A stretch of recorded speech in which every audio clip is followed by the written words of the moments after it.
This podcast may contain paid advertisements, but more on that later. Welcome to the O'Connor Bootstrap podcast, where I discuss the nuts and bolts of business and leadership, with a focus on bootstrapping a business from the ground up. This podcast is for all entrepreneurs, bootstrappers, and leaders in all walks of life. My goal is to help you grow both personally and professionally. I am your host, Isaiah O'Connor. Okay, long one today, so just a quick shout out to our sponsor, audible.com. Wonderful place to learn about business on the fly. You can listen as you go. The book I recommend today is The Total Money Makeover by Dave Ramsey. It helps you figure out your money and stop living from paycheck to paycheck and start getting ahead so that you can not be so stressed, so you can have some peace in your life with money. It's an amazing book. I highly recommend it. It's one of the top books I will recommend, especially for private people, but it's great for business because it teaches you how to live your life debt free. And if you've listened to me any time at all, you'll know that I think that debt is very dangerous and adds too much risk. Go check it out, The Total Money Makeover, over at audible.com.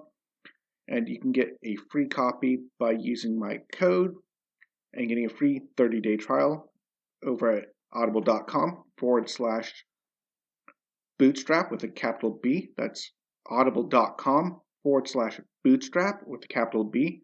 30-day free trial. You get one free book that you keep forever, 2 free Audible originals that you also keep forever, and you get to listen to Audible's listening collection, streaming collection that you can listen to for the entire 30 days. After the 30 days, it's only $14.95 a month after that. Or if you cancel, you can cancel at any time and you still keep the audiobook and the 2 Audible originals forever. Now, let's dive into this. Today is titled Minimum Wage, the Good, the Bad, and the Ugly. Now, there's been a current push in Congress to raise the minimum wage to $15 an hour in the U.S., the entire federal minimum wage, from $7.25, I think it was, up to $15 an hour.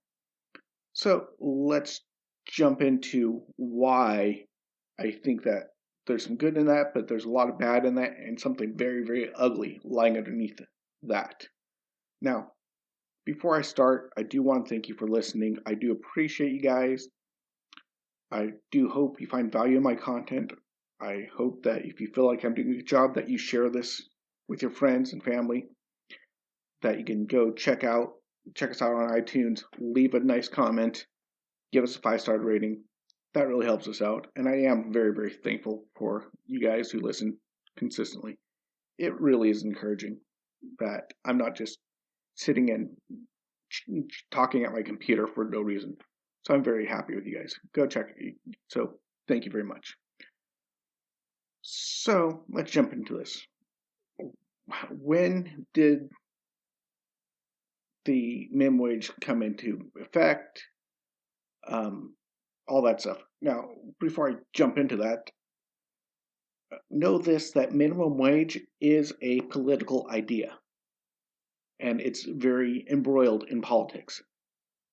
Now, I think because minimum wage directly affects small business and business in general, this is fair game. This is not a political episode in that sense. Now, I'm going to try to leave the overall politics out of it. I'm going to try to leave out political parties, politicians. I'm only going to stick to the actual data. And as I've looked at this subject, it seems like the debate is rooted more in emotions than actual data, because emotionally, it feels good to think about providing people a minimum wage to live off. That feels emotionally good. But does that work? Does it not work? Is there a point? Is there no point? Let's focus on the data, because data is the most important thing when you look at anything. You got to look at the data. Not the intentions behind it, not good intentions, but what does the actual effect occur? What's the data? What does the data say? That's most important. And there's some other things in there that you need to look at and understand about minimum wage. Now let's jump into this. The minimum wage has only been around for about 83 years. That's not that long, all told.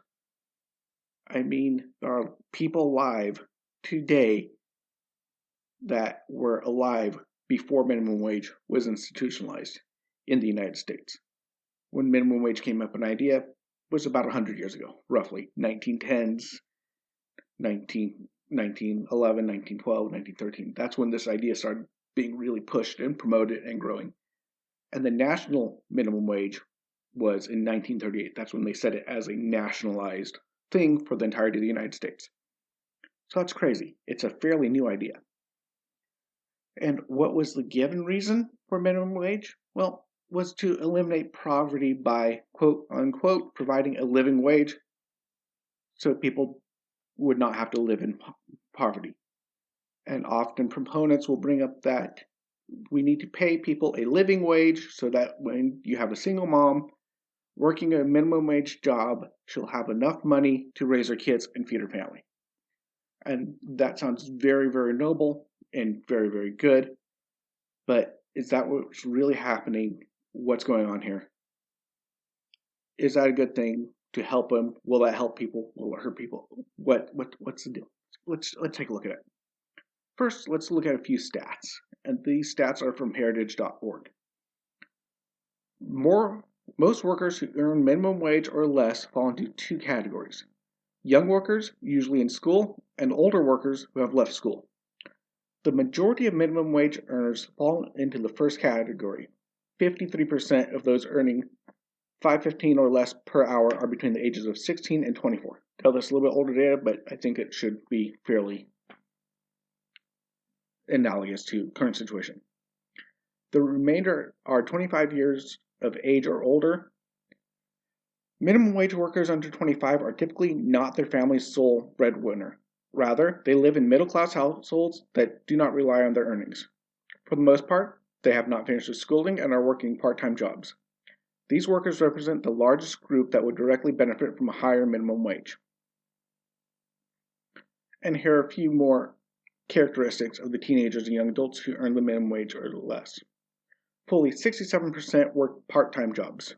Their average family income is $64,000 a year. Only 17% live at or below the poverty line, while 65% enjoy family incomes over twice the poverty line. They have less education than the population as a whole. Fully 36% have not completed high school, and 21% have only a high school degree. Another 37% have taken college courses, but do not yet have a bachelor's degree. Many of these are college students working part-time while in school.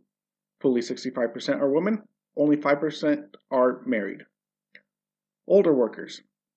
Even the vast majority of older adults who earn the minimum wage live above the poverty line. They have an average family income of $33,600 a year, well above the poverty line of $19,806 per year for a family of 4. Most of them choose to work part-time, and a sizable number are married. The average older minimum wage earner simply does not fit the stereotype of a worker living on the edge of destitution. Here are a few more important characteristics of the 47% of minimum wage earners who are over the age of 24. More than half, 56%, work part-time jobs. They have an average family income of $33,606 per year. Just 23% live in poverty, while 45% have incomes over twice the poverty line. They are better educated than younger minimum wage workers. Just 22% have less than a high school education, while 39% have only a high school diploma and 21% have taken some college classes. 66% are women, 43% are married. Many advocates of a higher minimum wage argue the minimum wage needs to be raised to help the low-income single parent. However, minimum wage workers do not fit the stereotype more than the population as a whole. Just 6.1% of minimum wage workers over the age of 24 are single parents working full-time, compared to 6.3% of all hourly workers. And again, this is data you can go over at heritage.org. Full link will be in the description. Now, other data I've looked at supports that Minimum wage does not actually decrease poverty at all. You raise minimum wage, poverty remains the same. People don't become better or worse based on just minimum wage. So raising minimum wage just because poverty doesn't work. Low income people, looks like most people that work jobs, minimum wage jobs, don't really need the money, or it's just a little extra money, or kids working after high school, etc. So let's continue on with some details. Let's start with the good about minimum wage. Well, good thing about minimum wage, it's really easy to predict your income on minimum wage. If you know that you're not going to be able to get a good job, you can look at your money, you can look at your finances, say, I'll make minimum wage, here's minimum wage, I can figure out how much I'll make a week. I can budget that. It's really easy to predict your cost. And then as a company, it's really easy to predict your baseline labor cost based on minimum wage. And that's about all I can say that's good, sort of, about minimum wage. I was hard pressed to find it. All the other, quote, good things about minimum wage I found were highly biased articles online, which were talking about how minimum wage eliminates poverty without actually looking at data. So there's not a lot good about a minimum wage. How about the bad? Let's jump into that. When you run a business and you want to hire employees, labor is your highest cost. And of course, when your highest cost goes up, you need to deal with the higher cost. Now, when your labor goes up, you can do a few things. You can cut hours, you can cut benefits, you can cut employees, you can raise prices, or you can do a combination of all the above. And if you don't do any of those things and you just pay your employees more, you lose money, you lose your profit margin, you might lose your business. And especially if you don't have a lot of margin, especially in restaurant jobs, restaurants run on paper thin margins. Minimum wage hikes can bankrupt you and put you out of business very, very quickly. And this is not a political statement, it's just a statement of fact based on math. Matter of fact, I worked at a Pizza Hut for a while, and I was talking to the assistant manager. He said the owner, after taxes, after expenses, after everything else, only made about $10,000 a year from owning a Pizza Hut. That's it, $10,000 a year. That's below the poverty line, owning a Pizza Hut. So you raise the wages of all the employees in Pizza Hut to $15 an hour from their average wage of $8 or $9 an hour, then that will bankrupt that business nearly immediately because they already struggle just to make $10,000 a year. So it's not just, oh, they just have the money, it's a huge corporation. No, they don't. So this guy, by the way, had to owned around 10 Pizza Huts. So he was doing okay, but you had to own 10 of them just to make a living. You have to own 10 restaurants to make a decent living. That's crazy. Now, obviously, if the wage goes up and you have to start cutting hours and employees, you start to hurt the people that you're supposed to help by raising the minimum wage. In Seattle, they waged the minimum wage up to around $15, $16 an hour. And the net result was an average of between $75 and $125 a month loss for low-wage employees. You raise the minimum wage and people lose money. So that's not good. And this is just one of the more obvious results of a minimum wage hike. Let's look at the other one. Raising prices contributes to inflation. Now, I've looked at different data, and a small minimum wage hike barely scratches inflation. It bumps it up like 0.63% or something like that. But a massive jump in minimum wage can cause a massive spike in inflation and really damage things. That's what happens. If you always have to double the cost of every one of your employees, then you have to raise prices to compensate or fire employees or cut hours. But if you raise prices to compensate, then everyone else will have to raise prices. And before you know it, since all the prices go up, then $15 an hour doesn't look like all that much anyway. And then you have to raise the minimum wage again, which will cause you to raise price again, which will cause you to have to raise minimum wage again, in this evil circle that just keeps going and going up and up and up and up and up. So that will result from especially with a huge jump. A small jump, not so much. $1 or so, no. Double, yes. That can cause a huge deal. And this will affect restaurants and retail outlets more than anywhere else, really badly. So, not great. But again, this is still fairly obvious from just looking at it from a sheer mathematical data standpoint. Now, another fairly highly visible result is when you increase the cost of employees, you drive people to find ways to automate processes and eliminate the need for employees altogether. We see this in restaurants, especially fast food places, where you can now go up, order from a screen, show up, pick it up. You see this in grocery stores, self-checkout. More and more automation is coming, and I would not be surprised, especially with COVID, if restaurants come with a way to nearly fully automate the fast food experience. You could have robotic things to fry fries, make burgers very easily, and have only 1 or 2 people just monitor the equipment. You could reduce an entire restaurant down to 1 or 2 employees fairly quickly. And the higher wage could push this type of development very, very quickly. So yeah, we've seen this before on farms. Raise minimum wage, get rid of the farm workers, increase automation, it's cheaper, cost jobs. So again, this is something people don't think about. You raise the cost of employees, well, they're going to be replaced with robots of some sort, automation of some sort. Not good.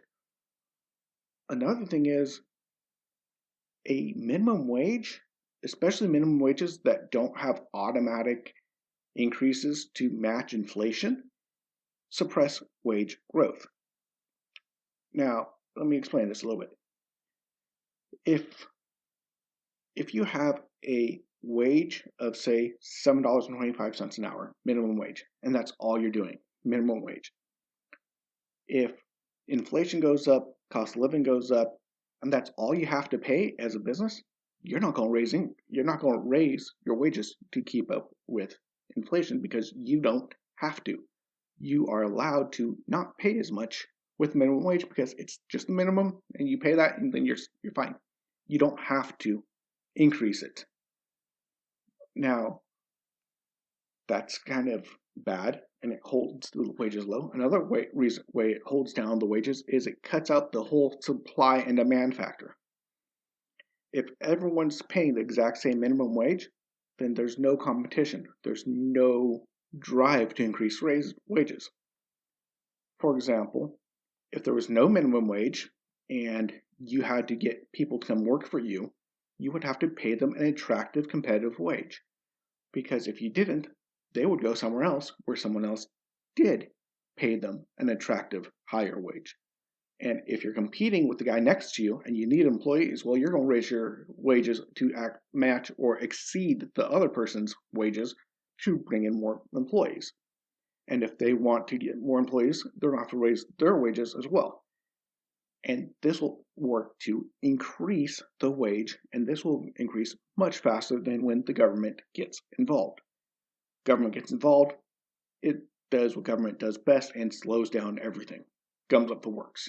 Get rid of government, wage can grow naturally quicker because people have to compete to get people into the job market. Pretty simple. A fixed price, no competition, the price stays down. If the government said gas prices, just say, we wish this would happen, right? Gas prices could be $1 per gallon, period. You could not exceed that price. Well, what if the cost of gas to make the gas was $2, $3, $4? But you could only do maximum $1? The price would never raise. No competition. Now, that's a bad example, but you kind of get where I'm going with this, where if you set a fixed price, that price will not raise naturally. with the cost. So yeah, you get what I'm doing there. So that's another unintended consequence, that raising minimum wage or having a minimum wage at all locks wages into a low state, and they don't go up, because why would they? You don't have to. So that's kind of the thing that people don't see, that a minimum wage and raising minimum wage doesn't do. Matter of fact, part of the reason they want to jump the minimum wage so high is it hasn't kept up with inflation, and they go, oh no, people can't live off of $15 an hour. Not that they really do live off of it, but because it doesn't keep pace with inflation, because there's no competition. You don't have to try to attract employees. You can just pay the minimum and get away with it. So yeah, keeps down wages, keeps down wage growth, and it's not good. Now, another consequence is when you increase the minimum wage, you also increase the amount of unskilled workers who enter the workforce. If you need to pay more money for your employee, you're likely to try to hire somebody that already has some experience, that was already somewhat competent for the job, because you need to be as productive as possible as soon as possible. And this can have actually a really negative effect on youth, as they have no place to learn how to work. And this can really affect their work ethic later in life. And this is just anecdotal. It's just my personal experience, is when I have had youth, young people, work for me or work with me in jobs, and they have had no previous jobs and they're in their early 20s, mid 20s, their work ethic tends to not be nearly as good. I've noticed they tend to call in sick more often. They don't do a good job. They complain more. And when I've had to lead them, they're a lot harder to lead.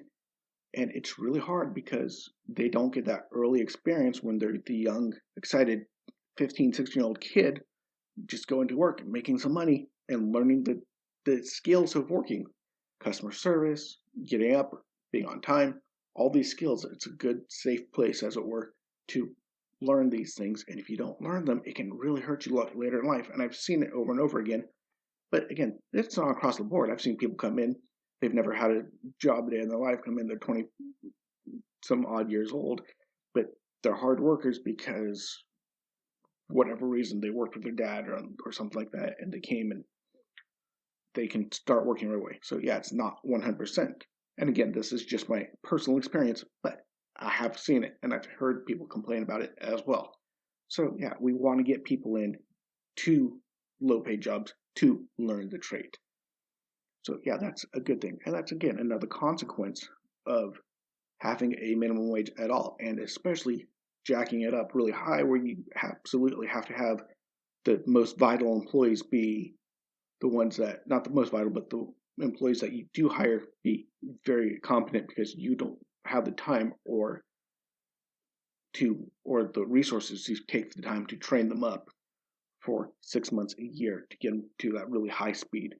And you'll have less employees too, so you can't have multiple employees, kind of balance the load out a little bit, so you can have more inexperienced employees to work for you, so they all can learn together. So yeah, my early job at the arcade, working at a ski resort, all these taught me a lot of the basic skills that I needed to get by in life. And I'm very glad I started working when I was 14 and a half years old. As soon as I could legally work, I got a job. I was working. I was bussing tables. I was learning how to do cooking in the kitchen, working really hard, getting up early in the morning. It's what I learned. When I was 14, I was excited. It's a lot easier to be excited about a busboy job at 14 and a half years old than it is as a 20-year-old.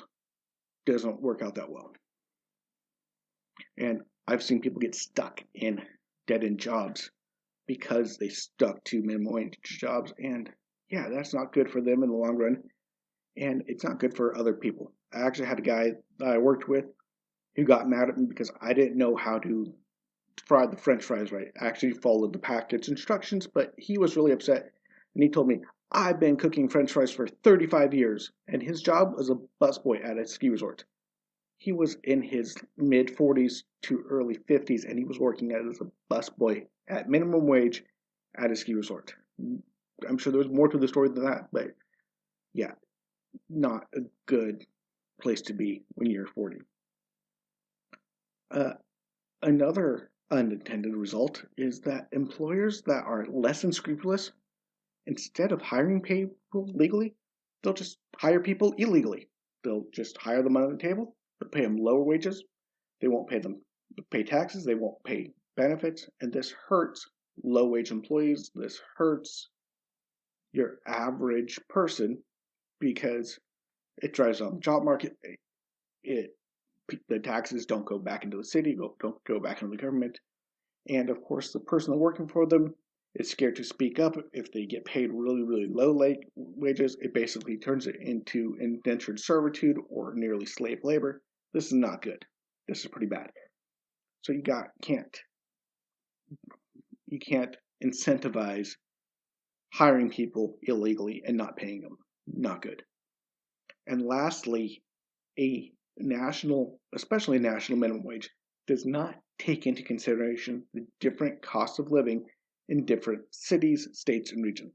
One city, $15 an hour may not nearly be enough, and another, it may be way more than enough.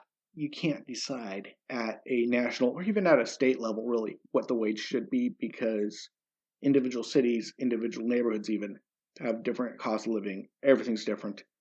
You can't just sit flat out and say, hey, $15 an hour is great. Okay, great for who? Some places I've seen, you can buy a house for $50,000 that would be a mansion that you could barely afford at $5 million in other places. So you never know. Each place is so different. You can't really just blanketly decide, hey, we're going to do a minimum wage because it works everywhere the same. No, it doesn't work. So as you can tell, I'm not very excited about a national minimum wage at all, let alone a minimum wage hike. Now the ugly. Minimum wage has a very, very ugly, despicable, evil secret. The minimum wage has racist origins. Yeah, that's right. I just said minimum wage was a racist institution put forth to push people of color, women, and the disabled out of the job market. Before minimum wage was instituted, people of color had a slightly lower rate of unemployment than white people. This changed, and then drastically so, in 1967, when the minimum wage on farming jobs was instituted. All of a sudden, they were supposed to be paid $1 a day, whereas most of the people that were working these jobs were people of color making $3.50 a week, which is actually, again, decent for the time. Because remember, $3.50 a week sounds like very low money for us now, but minimum wage went up to $1 a day. That's only $7 a week, so it wasn't like a huge difference. But that was almost double what these people were paying. So what happened? They started automating the process, and they basically priced out all the people that were willing to work those jobs, which was mostly people of color, and they lost their jobs. So when these minimum wage laws were instituted, it turned low race-based wages, which was bad, into something worse, which was race-based unemployment. Out of the frying pan into the fire. Both were bad, but it was even worse to kick them out of the job market altogether. Now, here's a quote. This quote was from 1912. Give you an idea. The minimum wage will protect the white Australians' standard of living from the individual competition of colored races, particularly of the Chinese. That was Arthur Holcomb of Harvard University, a member of the Massachusetts Minimum Wage Commission, speaking approvingly of Australia's minimum wage legislation in 1912. That's from the book Eugenics and Economics in the Progressive Era. That's harsh. And there's lots and lots and lots of quotes, very similar quotes. You just go do a Google search racist roots of minimum wage, and you'll find pages and pages and pages of ample material that shows that minimum wage was designed to push the minorities out of the job market. And some people even wanted this to happen so that it would die off completely. This is very, very racist. This is absolutely horrible. And this is the root of the minimum wage. There was a lot of racism behind there. There was a lot of people who wanted to push out the low-cost minority labor and push them out completely. And that's what they did. And they were successful at it. Go look it up. This is not just me. It's not just one person. There's a lot of data on this. So go check it out. Not great. Now, I'm already gone pretty long, so I'm going to keep going. I'm not going to keep diving into the racism because I could keep going. That could be a whole podcast just on that. I'm not going to do that right now, though. Go look it up. Don't just take my word for it. But minimum wage has a really, really dark, dark, evil past. Go take a look. Not just me. Go take a look. Now, let's wrap up here. That was the ugly. So, let's look at some points here. Most people do not work minimum wage jobs as their sole source of income. And if they do, they're not needing the income, i.e., college students that just have a side job to help pay for school, and or teenagers that are working to get the experience, or people that need it to boost extra income or additional income, so it's not the sole source of income. So that's a pretty important thing. Another thing is, most people do not stay in minimum wage jobs indefinitely. Most people move on from that job to a new job, or they get promoted to a higher position, and or they get a raise, etc. They don't stay in minimum wage. That's the first entry level. I can't remember the last time I worked as an entry level minimum wage employee. Even when I went into a different job that was also a minimum wage job, say working as a gas station attendant, I was paid over minimum wage because I had experience from before, so I was able to get a higher pay at a job that would otherwise be minimum wage. So you don't stay at minimum wage for very long. And I actually knew growing up, my mom babysit this kid. This guy would come over once or twice a week at night, and we'd play with this kid. Me and my brothers, we had a great time. He had fun, we had fun.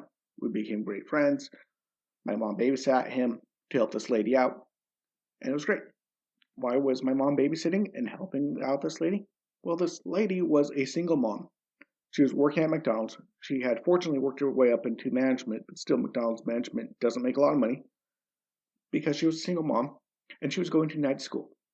And she got help from her community, the church, her friends, family, and we helped babysit him while she went to night school. She got her RN, her nursing degree, became a nurse, and is absolutely fine now. No problems. And the kid grew up, and the kid's a great guy. He's an adult, young man, has kids, and is having no problems. So it was just a temporary thing. A lot of people who do find themselves in that minimum wage job just to feed the family is just a momentarily struggle. And yeah, it's rough, but I think that friends and family and their community, church, etc., can do a much better job meeting that need than the government. Just saying, it's from what I've seen that, yeah, she had some government assistance too. She did. So that was part of it. But government assistance combined with everything else got her past there. So it's just a snapshot. A minimum wage job is just a startup job, entry job, and it starts. It's just a start there. It's just a start. So, you go past that point. And another thing, when it comes to poverty and people in the States, what I've seen and what I've experienced and I've done, most people who are in trouble financially are in trouble financially because they make bad choices with their money. Now, when I was at my worst financially, when I was struggling to pay rent, when I had bill collectors calling all the time and things were really, really bad, I was making over minimum wage. Matter of fact, I was making over minimum wage in one full-time job and two part-time jobs. And my wife had two full-time jobs at the same time. So between the two of us, we were working 5 jobs and we still could barely make the rent. We were in huge debt. We had taken out payday loans, one of the worst possible debt products. It was bad. This is, again, why I talk about Dave Ramsey and debt being bad and getting control of your life. We did the Dave Ramsey Total Financial Peace University course. And again, back to that book, The Total Money Makeover. If you're struggling financially, don't be looking for government to raise the minimum wage. Go check out that book. You can get it for free. Total Money Makeover. It can help you get control of your finances. I mean, we were making a decent amount of money. I think we were clearing something nearly 45,000, 48,000 a year. Working all these jobs, working ourselves to tears, working ourselves raw to the bone, falling asleep on the job. And we were barely making ends meet, and it was beyond. We were already making $2, $3, $4 an hour above minimum wage, and we still could not do it. And we were in virtual poverty, but not because of minimum wage. It was because of our own bad decisions. I remember one time when all we had for dinner was rice and a package of just add water gravy mix. That was our lowest of the low, and we were making over minimum wage. So yeah, things can be there. Actually, that we weren't making very much money. They were making below minimum on that one week, but we still barely struggled by our own bad decisions. Now, what do I think should be done with the national minimum wage? I think personally, minimum wage should be abolished. I don't think it would hurt the economy. It wouldn't kill jobs. It wouldn't increase jobs. And people might think I'm crazy for saying we shouldn't have a minimum wage. What will people do? Well, I live in Norway, and Norway is a country without a minimum wage, and yet the wages are still very high. The wages are set mostly by unions. I can't remember what it's called, like not a standard pay, but there's a term for the union pay. I can't think of it, but prevailing wage. That's it. So there's prevailing wage here. There's private organizations. You negotiate with your employee, and the average minimum wage, not minimum wage, but the average wages here start off at about $15 an hour, U.S. I'm translating this a little bit, and goes up to about $19 or $20 an hour, starting off. And there's no minimum wage. There's no minimum wage law here. I have Norwegians argue with me. They thought they were minimum wage laws, but I actually had to find this out because I hired somebody I had to call to find out what that is. So yeah, you don't need a minimum wage to have an economy work and have high wages. You don't. So you can get rid of it. But knowing that that's not going to happen anytime soon in the U.S. and most likely it's going to go up, what do you do as an employer? What do you do as a bootstrapper? You have to plan ahead. You have to, first of all, pay attention to what's going on in politics, because if you don't pay attention, you might get blindsided. You might all of a sudden get a letter saying, oh, by the way, now you have to pay all your employees $15 an hour, and if you haven't been paying attention, you can go bankrupt right quick if you don't see this coming. You have to see this coming ahead of time. You have to make plans. You have to have things ready in advance so you don't get knocked off your feet. So you have to pay attention there. That's one of the first and foremost things. Second is,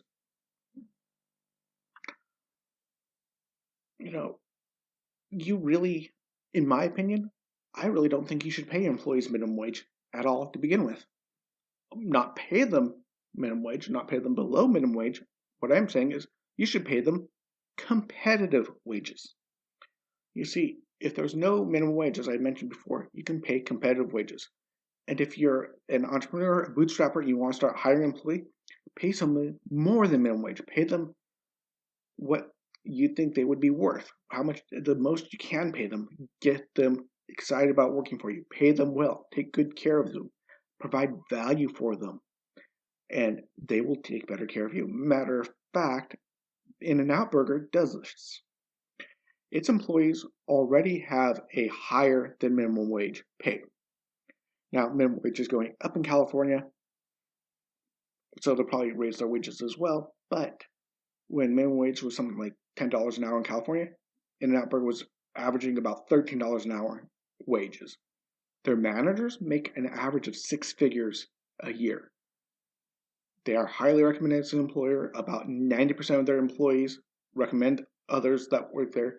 They're a great company. They provide great value for the customers. They provide great value for their employees. And overall, it works really, really well. If you go check out some articles on In-N-Out, they really take care of their employees, their managers. They pay them well. They attract the best people. And because they attract the best people and pay competitive wages, even as a dishwasher, yeah, people want to work for them.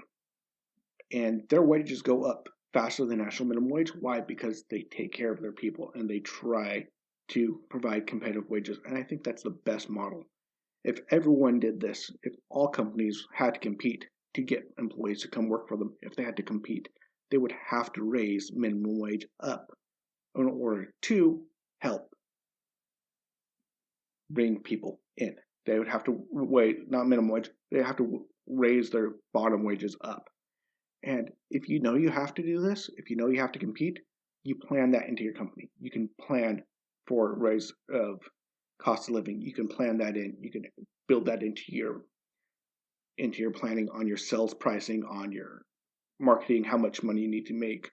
You can adjust for that and you can move and flow with that. And a sudden increase will not crush you because you'll have planned increases, because you'll have to plan increases because you want to attract the best people to work for you. So as a bootstrapper, as an employer, as leaders, always try to take the best care of your employees. If you go back, this is nothing new for me. Give your employees value. Pay them as much as humanly possible. Make sure they're happy. Take great care of them. If you go back on my podcast on paying your employees, I always say pay very, very well. Make people think you're crazy for paying them that much. And you'll get great people to work for you. And then minimum wage considerations won't even come into it. But because the government is trying to do such a huge spike in minimum wage costs, you need to take a look, because that's such a huge jump. A lot of employers might be caught off guard if you don't see it coming. And if you're listening to my podcast and didn't know about this, and you have employees that are at or just above minimum wage, you need to go take a look at your finances and start planning now, because odds are current government, they might actually be able to raise minimum wage here pretty quickly, and you have to be ready for it. Anyway, I've been going for a long time today. I hope you found that informative. It wasn't as entertaining as I was hoping to make it, but tough subject. See you next week. Talk later. Bye-bye. If you found value in this content, please leave a comment and give us a 5-star rating on whichever podcast platform you use. We are on Apple Podcasts, Spotify, Google Podcasts, and most other podcast platforms. If you would like to support us, you can check out our sponsor links, or if you would like to directly support the show, you can donate or join our membership program at buymeacoffee.com/bootstrap. Of course, it really helps when you share these podcasts as well. If you would like to interact with me and other bootstrappers and leaders, you can join our O'Connor Bootstrap Podcast Facebook group. You have been listening to the O'Connor Bootstrap Podcast and Atheoz Business Solutions Podcast.